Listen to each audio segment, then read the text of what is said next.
6 trophies in his cabinet. Will today be number 47. Messi, wonderful footwork and skill. The ball forward. Allende might be in. He has Silvetti. Oh, it's a goal! Miami strike first. Savi into White. Over to Ahmed. Yes, it's in! A goal that was coming for Vancouver. Messi takes it off Kubas. Slides it through. DePaul's in. DePaul! Messi settles. Allende's in. Ties MLS Cup. It's over. It wasn't easy. It wasn't assured. But in the end, Inter Miami champions of Major League Soccer.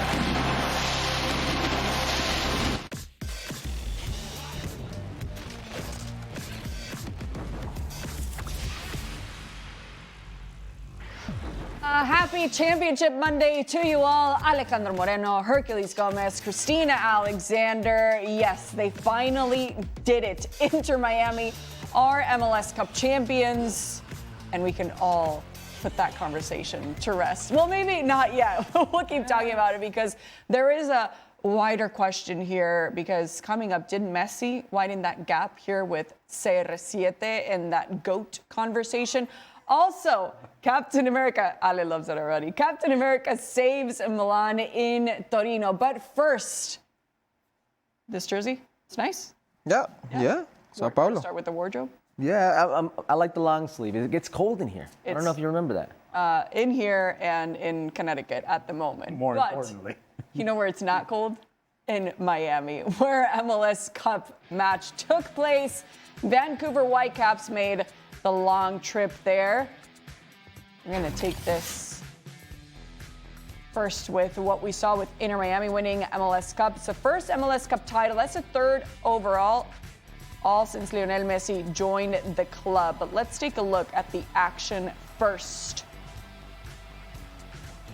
Full stadium, a lot of celebrities present. One of them, of course, being Lionel Messi with the fancy footwork. 8th minute. Why not put themselves on the score sheet, Ale? And it's an own goal to kick things off. It's good ball in behind. Tadeo Allende, always a willing runner. And now it's a decision that he has to make. Do I go to goal? Do I go with a cross? He tries to go with a cross. It wasn't the cleanest cross, but Ediero Campo, ay mama. Ay mami! Yeah, that's not what you want. Vancouver Whitecaps looking for a response here, but at the end, Herc. Savi takes a little stab at it. Rocco Rios makes himself big, does very well. Yeah, had a great game, by the way. 55th minute. Javier Mascherano can't believe this. Messi almost with the header, Ale. And the goalkeeper doesn't do enough with the clearance. The defender thinks he's going to get there. He doesn't get there either. And just wide. And yeah, Mascherano. Mommy! He's losing his hair. Yeah, very close to a header that we've seen from Lionel Messi. But hey, what about this tight game in the 60th minute, Herc? 1 is the loneliest number that you... I ain't keeper. I know it takes a bounce, but that's one that Rocco Rios is going to want back. Ahmed just does enough on this, but that bounce right there, he's got to do better. Catastrophe. and Cristina said that Rocco Rios had a great game. Yeah. I don't think so. I thought he did. All right, Well, let's now see you're wrong. Oh, wow. 62nd minute. Oh, man. So close to going up. He got his own rebound. Find it. It hits the post twice. Look at this. Across the face of goal, one post, second post, gets his own rebound. Off the post again. Yeah.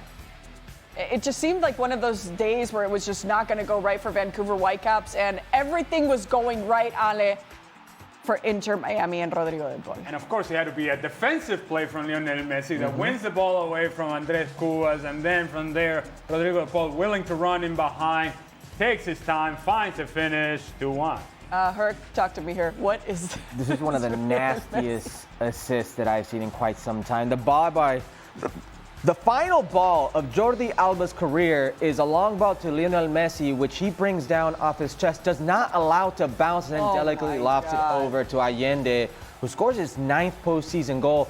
That's most in MLS postseason history. I mean, the smile on David Beckham's face says it all. Lionel Messi from ear to ear, an emotional Luis Suarez with Jordi Alba. and Sergio Busquets, who have officially played their last professional game. And what a way to end it. Inter Miami winning it 3-1. We were talking about the first MLS Cup title for them. The team scored 20 goals in MLS Cup playoffs. That's the most in a single postseason. Lionel Messi was also named, no surprise here, MLS Cup MVP. He had 9 assists in postseason. That's breaking a record for the most. The MLS Cup MVP talked to our Lizzy Becherano.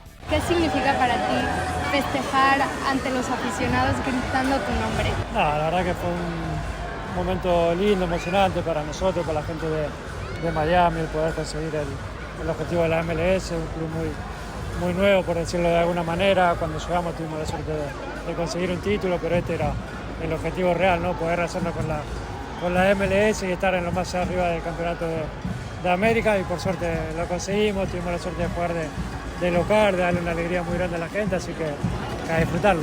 ¿Y qué significa este trofeo con Jordi, con Busquets, toda la emoción que se está viviendo los cuatro? Especial, ¿no? Porque llegamos también juntos acá desde el principio los tres, y el objetivo, como dije antes, era este, ¿no? De poder conseguir el título que es muy importante para el crecimiento del club, y la verdad que feliz de que se puedan ir de esta manera, festejando un título.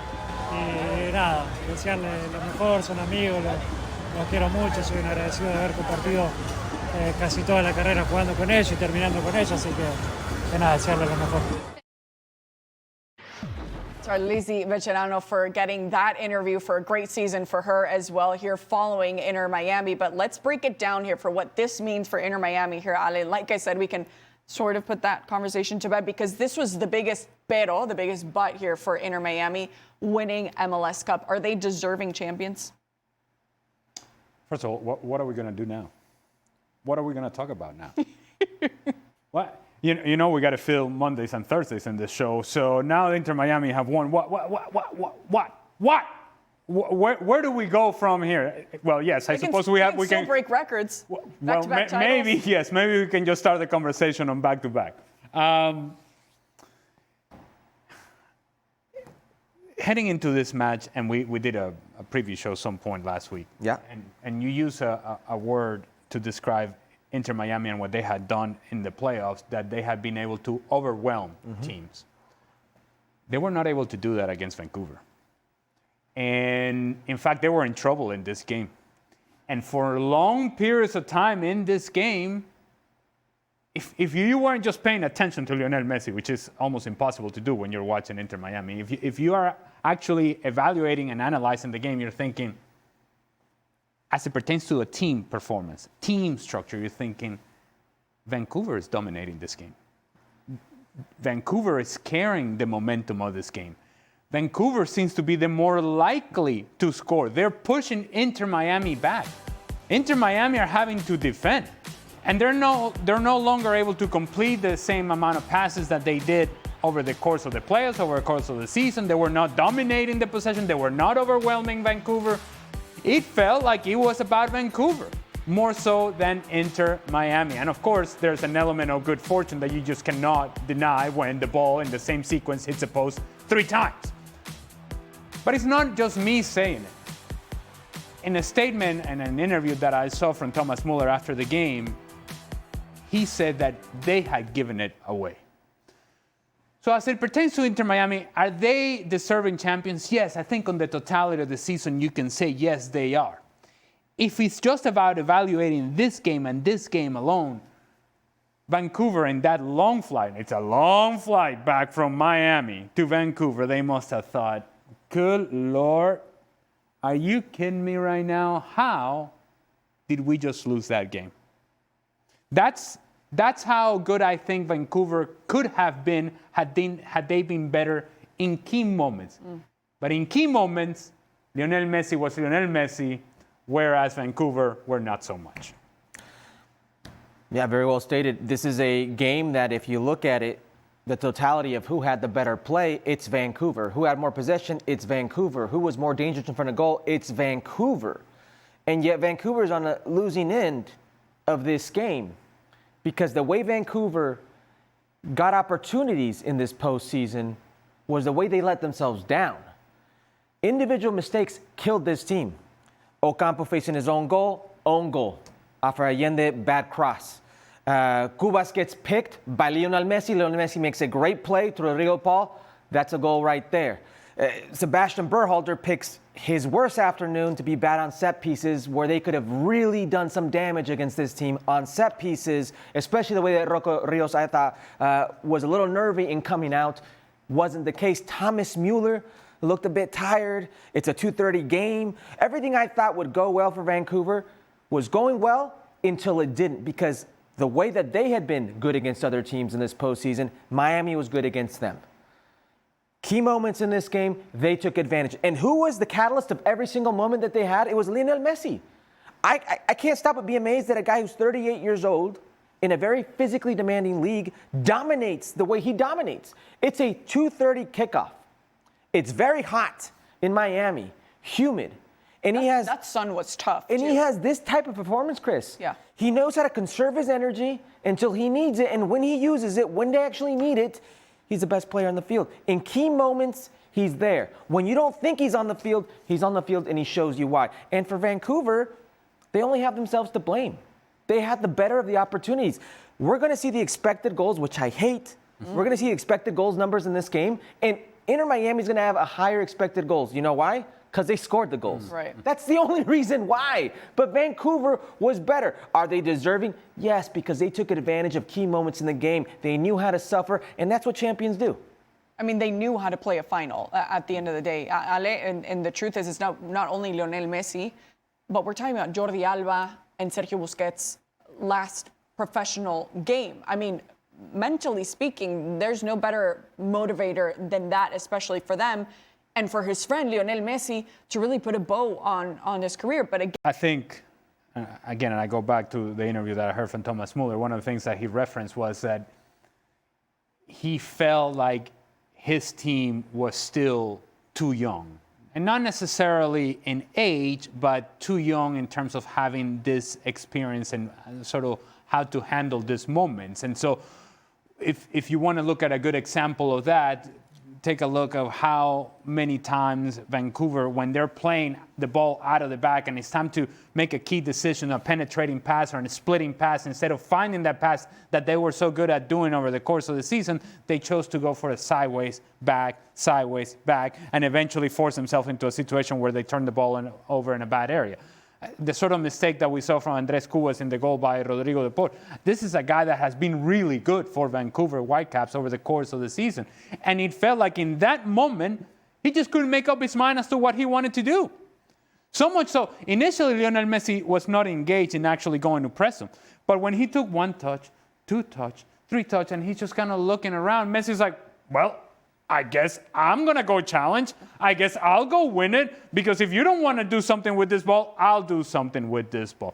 And it speaks to something that Herculez was just alluding to it there, in that the recognition of the big moment, the recognition of when is it that Lionel Messi can spend his energy and do so effectively and efficiently. Now, some would say, well, this guy's walking around 60 minutes. This guy's just kind of slow jogging it here, slow jogging it there, and everybody else is running. And you may have a point. However, when it comes to game-winning plays, he's not jogging. He's not walking. He's making the plays, whether it's for him or for others. So a defensive play by Lionel Messi ends up being the biggest play in this final. I go back to the Vancouver Whitecaps in not really understanding moments, in not really understanding situations, or at the very least not being able to process information in those key moments that we just referenced. You're actually better than Miami in this game. The game is 1-1. The momentum is with you. You now have this stadium nervous. Take that possession into the attacking half.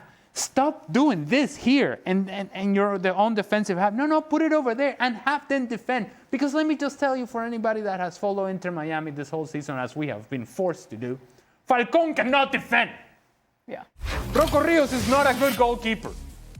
Right? And so take the possession into the attacking half. But you start dancing on the ball and don't really know what to do. And then Lionel Messi now wins the ball back. And okay, now you're in trouble. Moments of magic. this assist by Lionel Messi is just ridiculous. Insane. And while he makes it look so easy, it is not. He's going at full speed, and he's already made up his mind as the ball is coming to him. Man draped behind his back. He's already seen Tadeo Allende making the run. He's like, okay, here comes the defender. I'm going to take the first touch here. I've seen the run. I know where the defender is over here, so it's got to be a perfect touch over the defender. And not only does it have to be a perfect ball, now it has to actually put Tadeo Allende in a position where he can go and score the goal. You know who the player with the most pressure in this final was? It's Tadeo Allende in that 1v1. Because he 100%. He doesn't score that goal. It's like, what are we doing? Who's this guy? Yeah. And Lionel Messi puts himself, and more importantly, his teammates, in so many good positions to succeed.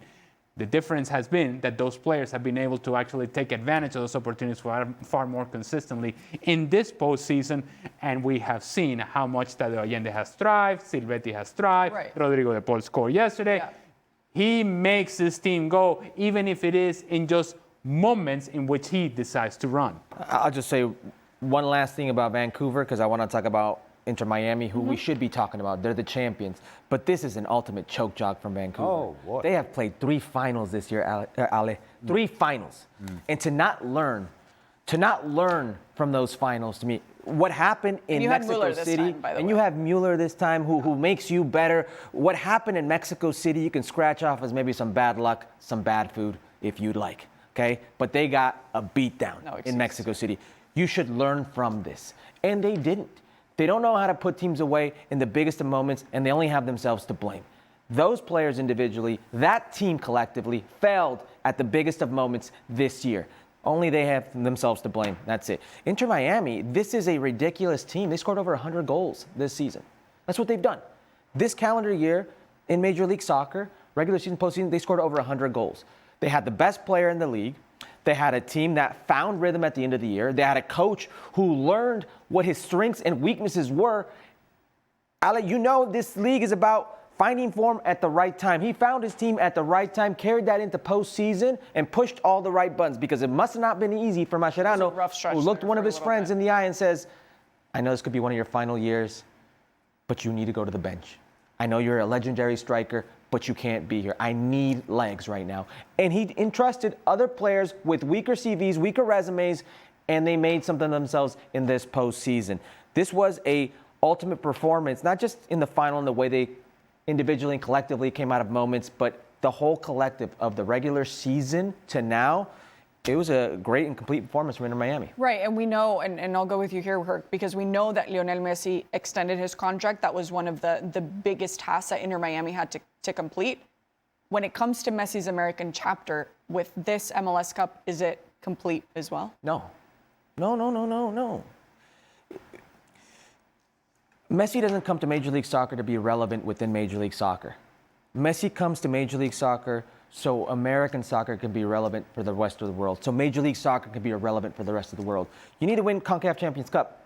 You need to win CONCACAF Champions Cup. You're still below. I don't think Messi cares one. No, not for Messi. Not for American Messi. soccer No, is not for relevant Messi. in the world. Not for stage Messi. or I'm not. talking about MLS. I'm talking about MLS. I know, but you said Lionel Messi comes to MLS so that the American soccer can be this and that. Yes, what they bring him here for, not Messi. Messi's legacy is complete, and he doesn't play. If he doesn't win this, it doesn't matter. That's not going to stain his legacy in any shape or form. I'm talking about for Major League Soccer to really get the most out of that lemon from Messi is you need to dominate. In CONCACAF Champions Cup. You need to be the Mexican clubs, and then you need to show Messi to the rest of the world. The rest of the world needs to see what Messi does. Not everybody tunes in to Major League Soccer. You need to get out of those walls. But again, that's, if I understood Chris's question, is his chapter done?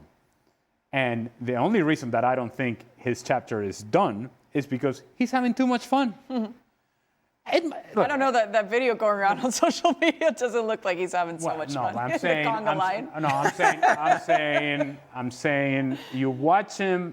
He enjoys himself, yeah. You watch him in the final yesterday. Yeah. And Lionel Messi is running his mouth, and I don't know what language he's speaking, but he was speaking to Tristan Blackman at one point, and he was running his mouth. Is he speaking English now? Is he breaking it down? Learn how to diss in English. And look, and at some point, Herculez will go through that. You're a young father now, but eventually your kids will grow up and grow older. It's a pride when you see what your kids become. I see the same sort of feeling from Lionel Messi in seeing what his kids, this team, has become. And in winning yesterday, while he was excited for himself, of course, the feeling that I got is that he was far more excited about everybody else getting to experience something like this. Look, when you put this on the ladder of achievement that Lionel Messi has had over the course of his career, winning MLS Cup is not over there in the top tier. So for him, while it is a success and while it is something that is rewarding, I think it's far more rewarding, as it is for a parent, to see that the kids are being successful, that the kids are enjoying themselves, that the kids have grown up and the kids now are achieving things, and that he had a hand and an impact in molding and changing how this team was going to grow and how this team was going to be successful. He was far more excited about everybody else, and you saw it in the celebration. He's hugging and kissing everybody, and this is not something that you often see from Lionel Messi. It hasn't been part of his personality. So I just look at a guy that is enjoying himself, enjoying this different chapter of his career that is without pressure, that is certainly with expectations, but not any more expectations that he's had in the past. And then now, having closed the chapter of winning MLS Cup, now anything and everything that he does in MLS is an absolute bonus. And he is looking at it from the perspective of, I'm having fun. This is not a grind. See, when we were in MLS, barely making any money, barely able to survive on our salaries, and this is no exaggeration. Okay? It was a grind, and you were doing it for the love of the game. There was no other reason as to why you did it. Lionel Messi doesn't have those same struggles, let me just tell you. He doesn't have those issues. And he is playing because this is fun, because this is not a grind, because this is not something that is some sort of burden. And if you're having fun doing it and really enjoying yourself, and you're proud of what you created around you, and you see the kids grow up, you're like, yeah, I'll do this for as long as I want to do this, as long as I want to do this. It's up to him to close this chapter whenever he wants to. What I would suggest, if I were Inter Miami, don't cheer too hard for Argentina in the World Cup. Because if Argentina wins the World Cup, that's it. That's it. I don't know how this guy comes back and goes, yeah, I'm going to keep playing, guys. He doesn't come back.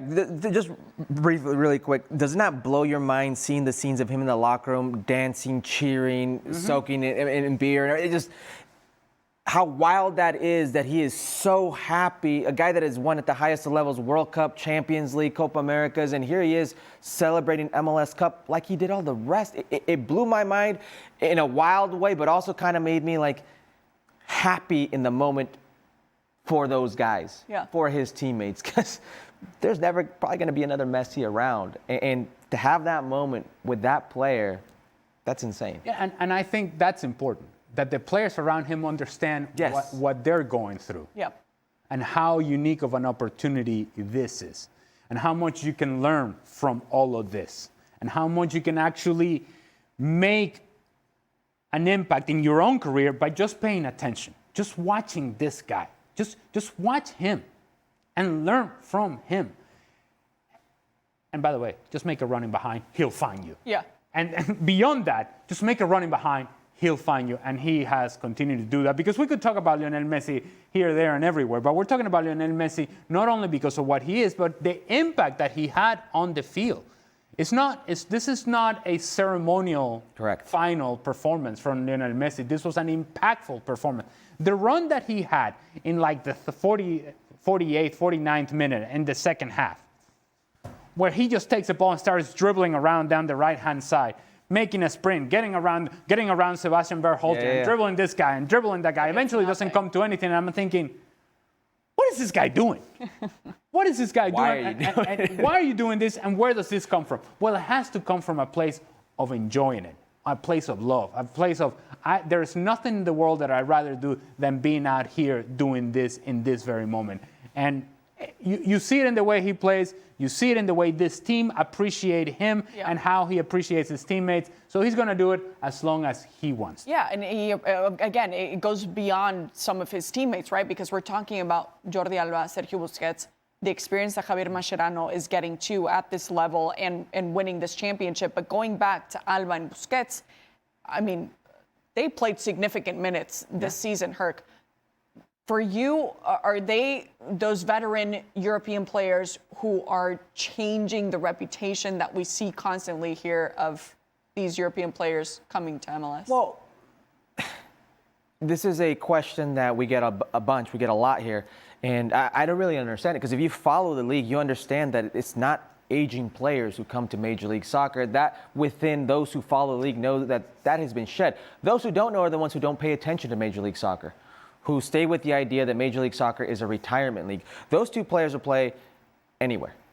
They will play anywhere. They will go to Saudi Arabia, they will go to France, they will go to Italy, they'll go to La Liga, they'll be welcomed anywhere because they're quality players. So in these two players, they're going to play wherever they want. As far as the shedding of the retirement league, the perception of the Eurostars, that's the older Eurostars, those are the people who don't really follow Major League Soccer and seeing how young Major League Soccer has gotten, seeing the trends of Major League Soccer. That's just contracting good players. Mm-hmm. That's what we saw with Alba and Busquets. The reality is that this team is going to look very different now without them next season. And we know that Lionel Messi, obviously, that's top of mind for him. But when we talk about Lionel Messi, it's tough to not talk about Cristiano Ronaldo as well. And we know that this is the kind of constant comparison, right? We're going to have some fun with this question here. Okay. I'll ask you first. Who's we? Ale. Who's going to have fun? Have at it, Ale. All of us, All right. obviously, including producer Beto, director Melissa. Does this widen the gap between Messi and the Cristiano GOAT conversation, Ale? Winning MLS Cup doesn't do it for me. It was done before. It was done before, in my estimation. Now, did Messi win the World Cup? Mm-hmm. Has Cristiano won the World Cup? Nope. Okay, so that winning MLS Cup, I don't think actually moves the needle one way or another for Lionel Messi in this greatest of all time conversation. And it's a personal choice, and it's no disrespect or disregard for Cristiano Ronaldo and whatever he has done over the course of his career. It's a matter of taste. I think Lionel Messi will be a better player than what Cristiano Ronaldo was, and will be. And so, but that's just me. And over the course of their careers and in terms of their achievements, if you want to make it about that, if you want to make that the conversation, the ultimate decider for me, may not be for others, but for me, what is the most important trophy that you can win as a player? I think it's the World Cup. Messi has won it. Cristiano hasn't. May win it coming up, but we don't know that. Messi has already done it. That puts Messi on top of Cristiano Ronaldo. And even if Cristiano Ronaldo were to win it, I still would say that Messi's above him. But if Cristiano Ronaldo does win it, you could see. You can make the argument. You can make the argument. Yeah. And honestly, look, one day we're not going to be here to tell these stories. Okay. We're not going to be here to tell people at the eye test how magical Messi was on the field and things he can do. It's going to be like our parents and our grandparents talking to us about certain players like Pelé, for example. And one day, the only thing that's going to be left after we're not around to those stories are the statistics. And that's the one thing that Cristiano Ronaldo has going in his favor. So if he were to win the World Cup, while I agree with Ale, I go with the eye test of Lionel Messi. But if he were to win the World Cup, which could be a possibility because Portugal's got a very good pool, that debate is wide open. And we're going to be sitting, or maybe somebody's going to be sitting here 30-something years from now talking about Cristiano as the greatest because of the numbers. I've been watching a lot of interviews, I guess. So I referenced Thomas Muller earlier.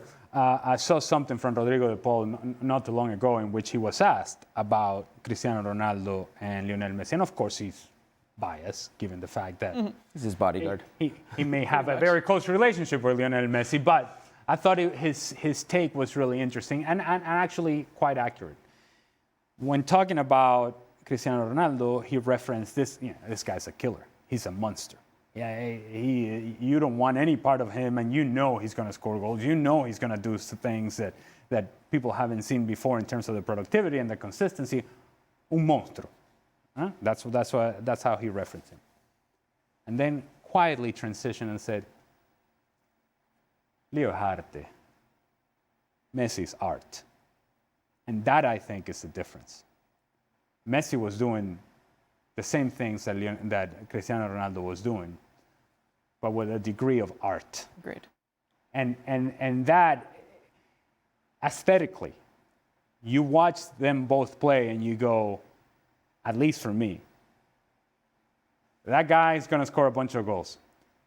The little guy over here is going to score a bunch of goals too, and he's going to look pretty doing it. I'm going to take this guy. Couldn't have said it better myself, Ale. We do want to remind you what's coming up this week or every day. ESPN FC available daily on ESPN+. But when it comes to Christian Pulisic himself, is this the best that we've seen him at the club level? Well, he may very well be, but let me just tell you, he better keep it going because apparently he doesn't have a safe spot in the U.S. men's national team. Nobody's safe. Nobody's guaranteed to be part of the World Cup, according to Mauricio Pochettino. Christian Pulisic is. Yeah. Christian Pulisic is. And look, there's no denying that Pulisic has elevated his play with Milan. And I think some of that has to do with the fact that there is a level of confidence that just wasn't there prior to his time at Milan. And sort of the tricky kind of situation, he was neither here nor there with Chelsea. Is he in, is he out, whatever the case may have been. I think, and I don't know Christian Pulisic personally, but he comes across as a guy that enjoys being appreciated and loved. Some people don't. Some people. Oh, I was going to say, don't we all? No. Some people thrive in chaos. Okay. Some people thrive in negativity. Why are you looking at me? You're a beacon of positivity. I wouldn't look at you I'm like a beacon of positivity. Yeah. Obviously. No, but I'm merely suggesting that there are players that don't need that. Right. Yeah, I don't need you to love me. In fact, if you hate me, it gets Motivates something. me more. It gets me going. Fuel to the fire. Whereas with Pulisic, it just feels like he needs a pat in the back and he needs to feel important about what's going on and he needs to feel appreciated about what's going on. And that's obviously happened at Milan, and it shows in the level of performance, the level of confidence, the fact that you come in off the bench and that you know that you're going to have an impact on the game. And that certainty doesn't come unless you're feeling confident about yourself, that you're feeling good about yourself, that you know full well that your skill set is going to be in full display. All those things are now clear to see. Christian Pulisic's having a great time at Milan, and Milan are having a great time with Christian Pulisic. And those who would argue against Christian Pulisic would always use, it's not that Milan. It's not Milan, it's the 9th place Milan. Now, this Milan isn't 9th place. This Milan is 1st place in Serie A, and you see the numbers right there. Christian Pulisic doesn't need a lot of minutes to be effective. In fact, he's the most productive player in Serie A. Not just this season, not just last season, the last 3 seasons. We're talking about a player who's operating at a world-class level, and he's feeling comfortable, as Alejandro has just mentioned. Some players don't need it. Christian Pulisic just feels better in it. Can I just say, and I'm sure that our research department does a wonderful job with their, but I got to tell you that screen that we just saw there was all sorts of wrong. Ansu Fati involved in that conversation with Barcelona. I didn't even see that. Well, I don't know what point we were trying to make, but I'm just merely suggesting that Christian Pulisic is scoring goals at the right time for Milan. Yeah. Whatever else was going on there, I have no idea. Disregard what was going on there, but Christian Pulisic, I mean, we could take this to the U.S. men's national team level, but I want to keep it at Milan, because this is a player, you spoke about that chaos, Ale. He's had 4 different coaches since he's been there. Yep. He's played on the right-hand side, he's played on the left-hand side, he's played as a 10, he's played as a 9. He's played everywhere for different types of coach, been asked different types of things from those coaches and different types of tactical schemes. He's now playing as a double 9. Christian Pulisic has thrived in his time at Milan. He finally feels comfortable. When he didn't feel comfortable at Chelsea, when nobody felt comfortable at Chelsea, the only year he did was lockdown Christian Pulisic during the pandemic, and you saw the best of Christian Pulisic. This is blowing that Christian Pulisic version out of the water, and he shows up in big games. He is finally living up to the potential many thought Christian Pulisic should live up to. Well, I mean, call me selfish, given that it is a World Cup year coming up. Okay, where are you going? I want this in the World Cup. I want this in the World Cup. See, if I were a fan of the United States men's national team, which I sort of have to be because, guess what? Venezuela's not in it. So I sort of have to get a team to get behind. Vamos, USA! Yeah. Doesn't quite have the same ring. No, it doesn't. Doesn't quite have the same punch. But hey, I want to see this at the World Cup. This is the sort of impact that I want to see. And I know that the competition, as you advance out of the group stage, gets progressively more difficult and so on and so forth. But against the three teams that they're going to face in the group stage, this is possible from Christian Pulisic. This sort of impact is possible. And not only is it possible, it should be the expectation. It should be the expectation. If you're scoring goals as consistently as he is, according to the numbers, whatever numbers we just showed, according to the numbers, he's scoring goals all the time, right, in Italy. Yes? Yes, he is, okay? Do it with the national team. That's what I want to see. Yeah. That's the next. I mean, I guess we're trying to up the bar for him, right? We're going to sit here and act like he's not the most important player on the U.S. men's national team. We're going to sit here and act like he hasn't done it with the U.S. men's national team. He did it last World Cup with a very inexperienced team. We've seen what a home World Cup can do for a player's image. My God, there are pundits living off that, and that was like 30 years ago. Right. This could take those guys into a stardom they've never even realized. And Christian Pulisic, I know he doesn't like the limelight. I know he's soft-spoken, but if Christian Pulisic can have a good home World Cup, this will take him on another level of popularity, another level of stardom in his own country. Think about it. Did James Rodriguez going into the 2014 World Cup had a higher profile than Christian Pulisic does coming into this? No, of course not. And so I'm not suggesting that prime James Rodriguez is not a better player than Christian Pulisic. That's not what I'm saying either. But the point is well taken. That the World Cup can elevate your profile, can elevate who you are and what the perception is of you around the world, because it is the biggest stage. And that's what I want. Go USA, let's go America. Come on, baby, number one. What I want is to see that sort of performance that we're seeing with Milan, to see it right there on the biggest stage. And we're all going to be paying attention. Look, you cannot turn on the television now without seeing Christian Pulisic paying with a credit card in a commercial or seeing driving some sort of car here or doing some sort of commercial there. Deodorant, yeah. Yeah, okay. So, look. If you're going to be, as it is the case for any athlete in this country, in any competition, we're going to see the same thing going into the Winter Olympics that are coming up. Yeah. The American athletes are going to be all over the commercials.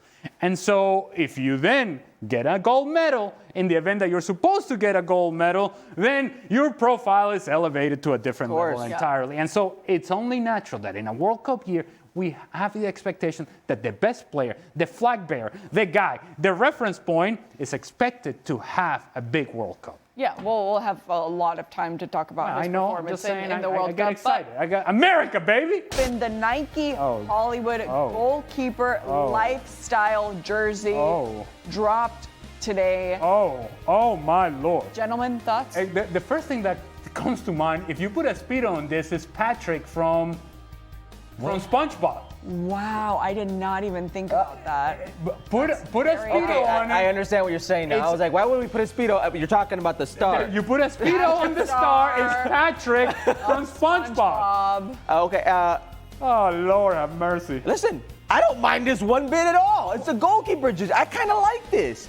I give this a Drippin. I enjoy this. I wish. You tripping, bro. No. I wish these brands would get creative, not only in the goalkeeper jerseys.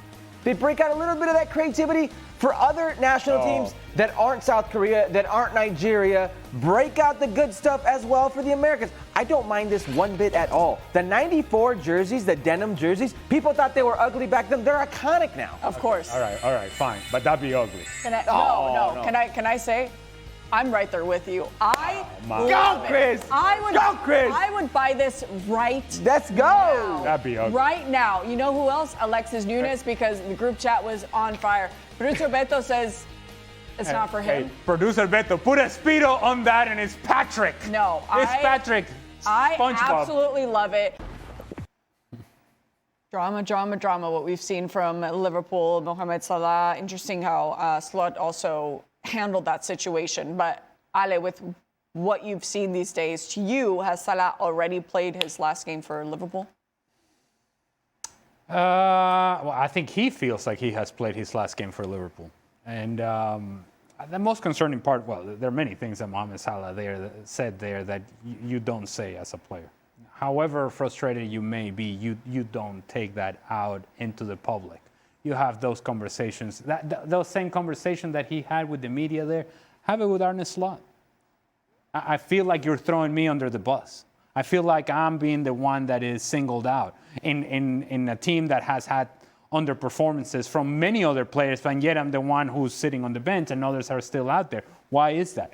You can have that conversation with the manager, but don't have it with the media, because all of this then becomes what it has become.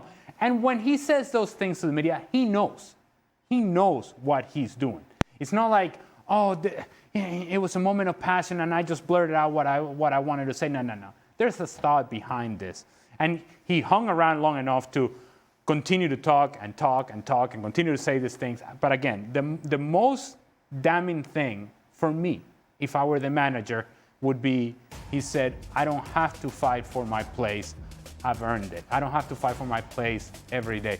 And that is 100% wrong. Wrong. He's not a tenured professor. No. And every day you're out there on the field, while you may have seniority, while you may have a longer leash, while you may have equity above others, it doesn't mean that you can just stop performing and that your place will always be yours. No. There's only a very short handful of players that have achieved that sort of level. And Mohamed Salah is not one of those guys. Lionel Messi is one of those guys. Cristiano Ronaldo, one of those guys. Mohamed Salah, no. Especially with a team that has so many expectations coming into the season, and then they've had the year that they've had. And this is when you need your marquee players to actually get the group to rally around each other, to create togetherness, to bring everybody together, because it's the only way that you get yourself out of the struggles that Liverpool have had. Instead, he has chosen to go on his own, by himself, and trying to divide the group, and trying to divide the club, and divide the fan base, because he is thinking about himself first and foremost, and not about Liverpool. Does he really think that doing this makes this team better? And makes his situation better and forces Arne Slot to play him? He said he was thrown under the bus, right? Those are his words. Now he's not even on the bus or anywhere near the bus. It's amazing because it's a very opportunistic comment to make given the situation. Leeds come back and they tie in the dying minutes of this game, and he's upset he doesn't play. It's a game where they're up 2-0 in the 50th minute. You're not looking to add more offensive players. And then by circumstance, it's Leeds that comes back and scores 2 by the 75th minute. And you're thinking, okay, maybe you throw him on. A few minutes later, guess what? Liverpool scores again and it's 3-2.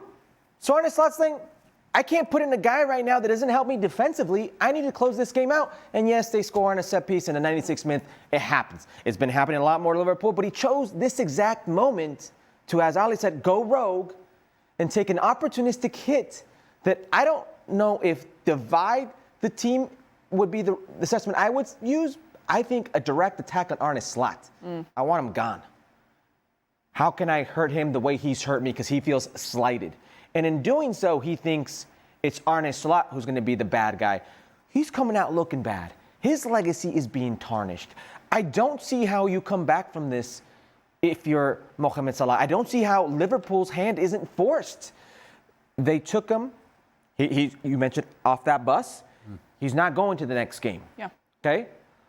Right there, that shows us that a team like Liverpool had the goal to do something that a team like Real Madrid couldn't do. And we see the situation now at Real Madrid. We see the Vini Jr. situation after the outburst in Barcelona and what that's caused and how it's caused the manager to go downhill with the team. They are backing the manager here. They're doing the right thing. Those who are involved in any team setting will tell you this is not the way to go about saying you've been slighted. If you really think you've been slighted, talk to the coach, as Ali said. But if not, you keep your mouth shut and you work. This is forced the team's hand. So has he played his last game for Liverpool? I think he's gone in January. I don't know if it's the last game, but I think he's gone in January. If that is the case, then for Mohamed Salah, are we looking Saudi, MLS possibilities, Ale? For me, I think it's a direct path to Saudi. And the reason I say that is it's twofold. Is the market. Yes, they're an Arab player, yeah. The market just speaks for itself. But two, and just as important, while Liverpool want to get this headache over with, they also want to make the most out of this headache. And I would assume that the biggest offer would come from Saudi Arabia. And that they, like me, see the potential of the market and a reference point in the Arab world like Mohamed Salah is, and you kind of go, wait a minute. No, we're not going to allow that guy to go to MLS. No. Buddy, it's right here for you, and we'll make the offer that we need to make. And Liverpool will be more than happy to accept that offer because it would probably be the sort of offer that would blow MLS out of the water. I don't think MLS is even in this conversation, to be honest with you. This is about Saudi Arabia and how much they're willing to put forth for Mohamed Salah. I think Liverpool would want for there to be others. Right. So that they could be, so that the market then would dictate what the price is for Mohamed Salah. Right. No, but it got exciting. Not enough. It got exciting. Yeah, it got exciting. I know that. Toluca Tigres there for the Apertura title. Then Toluca looking to win consecutive Liga MX titles for the second time in franchise history. Why is Chris angry? Tigres and Toluca, He's a because I'm a fan. huge Rayados fan. They will face off in the Tigres Liga is- MX final. again, I understand the first that. time in the short tournament era since 1996. I didn't know you were a Rayados. Kirk didn't even wait Rayados has 24 one hours. trophy in the last 31 editions. But they've spent so much money. So that's, they got Sergio Ramos, they got the European contingent, Anthony Martial there as well. So she's like, hey, this is finally our year. I'm right here. You can talk to me about it. To be fair, I asked the question. I didn't know that you were a Rayados fan. I am. You didn't know she was a Rayados fan? No, I don't go around people asking them who they support. He has more important things to have to worry about. All right. So the top two seeds facing each other here for the final. Dignos finalistas. This is the Más final que that, dignos. yeah. And you could probably back me up on this claim. I would say the two most difficult places to play, both El Volcán, Agreed. La Bombonera, difficult settings. And there are two teams that this postseason have shown you that they are one team away and another team at home. And a very dominant team at home is Toluca. A very dominant team at home is Tigres. This is going to be a great fight between these two teams, and it really is who takes advantage of being the home team that takes us away. Listen, I like Toluca. I like Antonio Mohamed, the way they played. I think they have the edge, yes. Are you picking Toluca? No. Okay, well, No. The edge is like, I'm kind of leaning over here, but You know what? I'm not sure. And Alexis Vega is injured. Who knows if he's going to play and what he's going to be Right. like if he plays, but he changes the complexion of this team for me. He's the Yeah, it would have been a playmaker. much less exciting game against Monterrey. But I see the way they let Monterrey back into that game, and if they let Tigres into a game like that, they're not winning. Nope. Home or away, they are not winning. I thought Monterrey had no business after 3-0 being in that game, and yet they were. They gave them opportunity after opportunity at home, and you can't do that with Tigres with the playmakers they have. If you believe in the esoteric, Sorry, what? esoteric. Well, No, that's the energy. That's an SAT word. Esoteric. I got to write that one down. Okay. SAT I word. thought you were going to keep up, Herculez. No, If you believe in vibes, in energies, There you in go. things that are beyond our understanding, karma, for example. Yeah. Paulinho, who did not take the penalty at the end of the regular season because he was injured. That's right. And he looked for what was best for the team, not the best for himself. Now they find themselves in a final. Yeah. There's good karma with Toluca. If you believe in karma, this guy, unlike Mohamed Salah, was thinking about the team, the collective, the group ahead of himself. I'm going to go support Paulinho and Toluca to win this whole thing. Oh, yes. Love it. What? I love it. And I believe in good karma. I did not know believe in you, Ale. No, believe in I you want to too. know. All right. I want to know who Chris thinks is going to win this season. Depends. If you believe in the esoteric. Objectively, Alexis Vega not being there could be really detrimental for. Toluca wins this, they pull even with Chivas in titles. These are Tigres two, wins this, they pull even with Cruz Azul Yeah. in titles. This Yeah. is and these are two teams who are very used to being in this DNA, place. yeah. And not only in Liguilla, they know how to play those games very well, but of course the final. Here's someone who won't be back next season. We saw him score this PK. We saw him try to silence the crowd here. Sergio Ramos saying, I made it clear last week, obviously, yes, this was my last match. This is what he said right after the match was over. But when it comes to his tenure in Monterrey, Herc, would you consider it a success or a failure? it's a commercial success. Right. But you're a Rayados fan. You're not looking for commercial success. You're looking for success on the field. And from that standpoint, from a tactical standpoint, it was an utter failure. He was a glorified center forward. He was a goal scorer. 8 goals he scored in his time with Rayados, but that's not they brought him there. They brought him there to steady the ship. They brought him there to be a defensive unit. They brought him there to lead this team. And oftentimes he wasn't leading this team in the way that I would have thought he would have led him. His age showed. The first half, the 2 of those goals, directly on Sergio Ramos. Right. He's a player that his best years have maybe been beyond him, and maybe the level he thought Liga MX would be for him at the place with the expectations wasn't measured correctly. I label this as a sporting failure, but a commercial success. Ale? Sergio Ramos was done 2 years ago. And then you make this choice, and and the guy making this choice, actually a colleague, and I consider him a personal friend, in Tato Noriega, in bringing Sergio Ramos. And you kind of, from his perspective, you kind of go, all right, well, commercially speaking, it brings a whole lot of attention to Monterrey.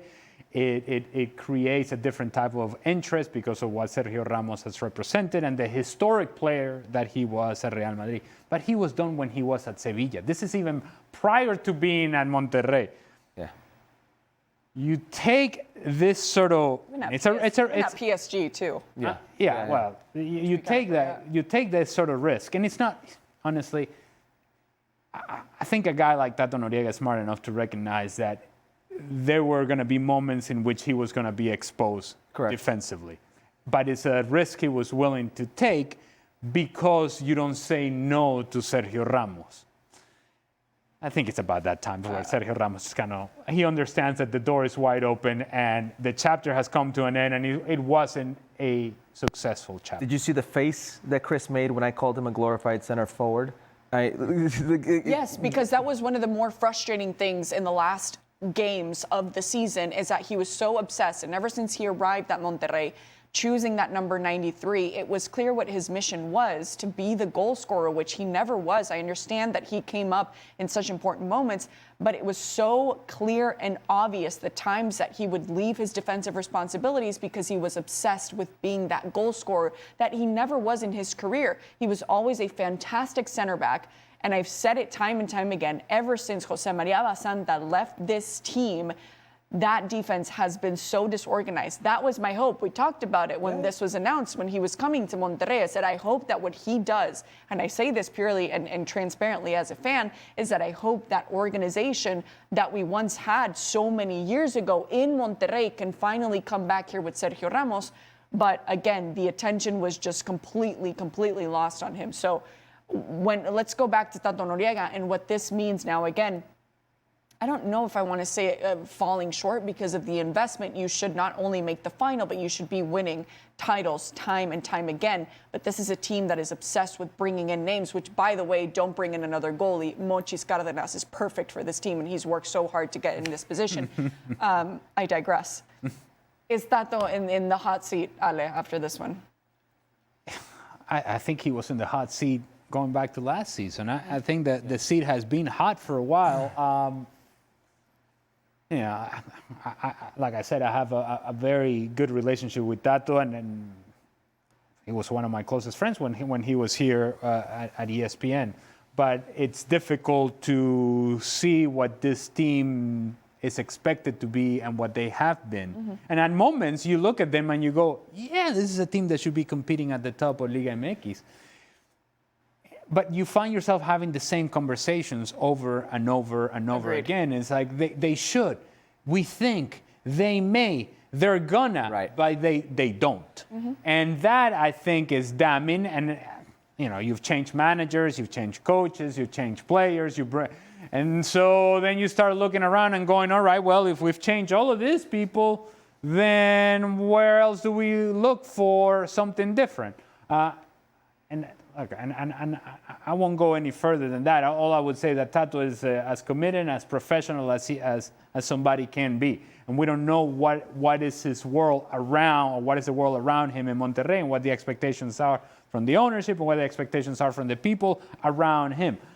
But there are some sporting decisions that have been made for this team that did not make sense. And Sergio Ramos is at the forefront of that.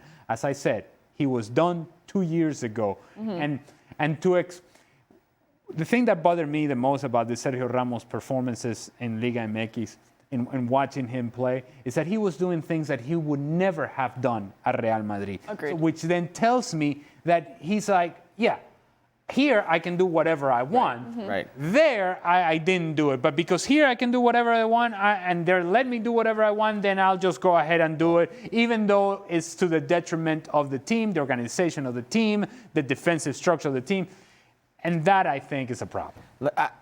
Tato Noriega, the fan base, the media that revolves around Monterrey, the investment, what makes the pressure greater for all of this is the fact that through all this investment, crazy investment, with Ocampos, Oliver Torres, Canales, Sergio Ramos, crazy investment, Dominic Torrent, the neighbor, your rival, keeps on winning.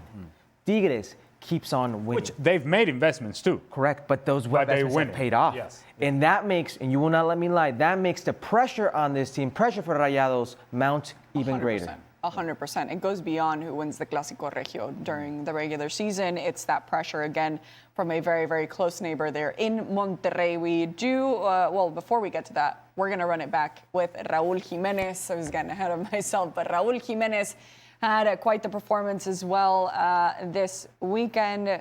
We'll get to that play right now. Here we go. There he is. Raúl Jiménez. What a touch. Is that an assist, though? Yeah, that's a great assist. Yeah. It's an assist, but it's about the goal. Yeah. This is a basic give and go. Let's not get crazy, people. Let's not get crazy. That's a good assist. Facilitator. Yeah. Well, it's a nice give and go, but let's not. Somehow we're making this about Raúl Jiménez. Good Lord. It is this show. But anyway, Ahora o Nunca is available on YouTube.